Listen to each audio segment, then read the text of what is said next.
Hi there, I'm Fair Peel from the Left Perspective. I'm a white-skinned, short red and brown, slightly silver, very messy-haired human due to the CPAP being in place while I had a brief afternoon nap. In a yellow t-shirt under a grey cardi, sitting in a black office chair with cream bedroom walls and open door behind. Coming to you from the unceded lands on which I currently dwell, bringing you Mental Health Month Musings 25, Face Pocket Notes on Person-Centered Care. I want to give just a little bit of context for why there's been a shift in the way I'm doing acknowledgement to country at the moment. There is currently on the in this place where I dwell, the unceded lands that I dwell, which we as Second Nations people most commonly refer to as Canberra, some contestation of between traditional custodians over who we should be acknowledging in this space. And it's not something as a Second Nations person I believe I have any right to be commenting on. And I want to acknowledge the struggle and the wrestle at the moment. And I pay my respect to all Indigenous and First Nations people caught up in that, and their healing and their reconciliation and the conversations that they are having with our government at the moment. And it is my greatest hope that however this is reconciled, that our government will honour that decision rather than play a part in shaping that decision. But until that is settled, until that is the truth tellers in the space have decided how that should be represented, I will simply be acknowledging the traditional custodians from wherever they have been, wherever they are, whatever that means to elders past, present and emerging in this ancestral place. That is all I can do, and it is my way of hopefully being respectful of that journey.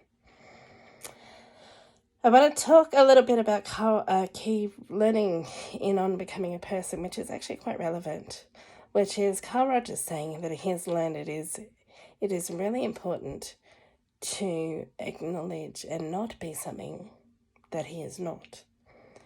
For him, that is talking about where, if he's angry, it's really pointless to not be angry. If he's frustrated, it's really pointless to convince himself to not be frustrated. If he's confronted, it's really pointless to convince himself not to be frustrated.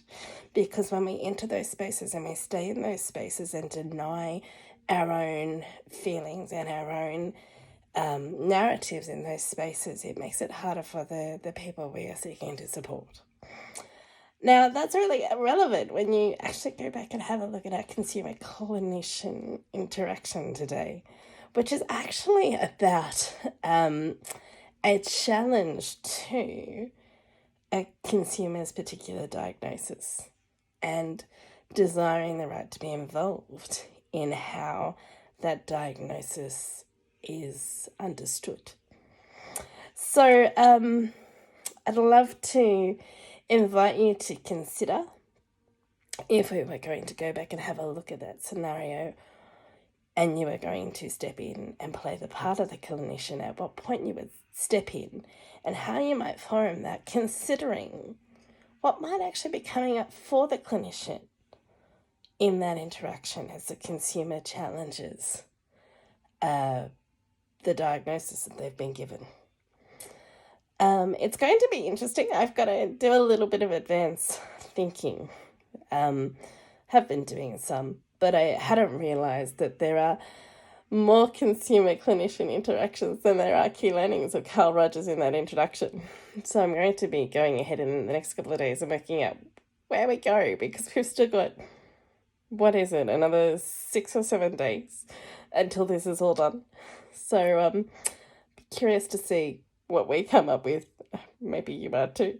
But for now, I'd love to invite you to go back to that consumer clinician scenario and consider what it means to not pretend to be something that you are not in relation to that interaction. Clinician. So look, I need to talk to you about this concern that I have.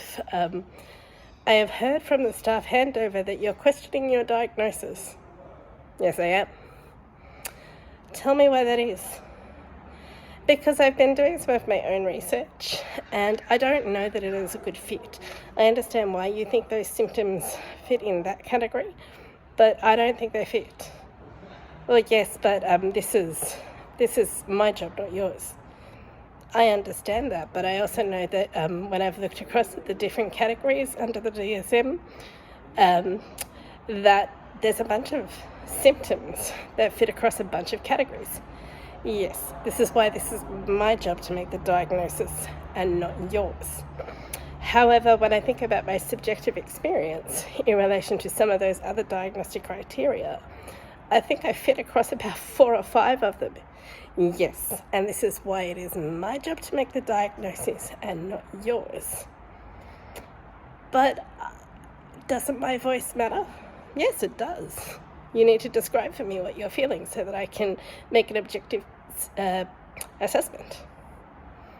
But why does your objective assessment of who I am matter more than my own subjective assessment of who I am? Because this is my job to make the diagnoses and see. And we'll catch you on the flip side.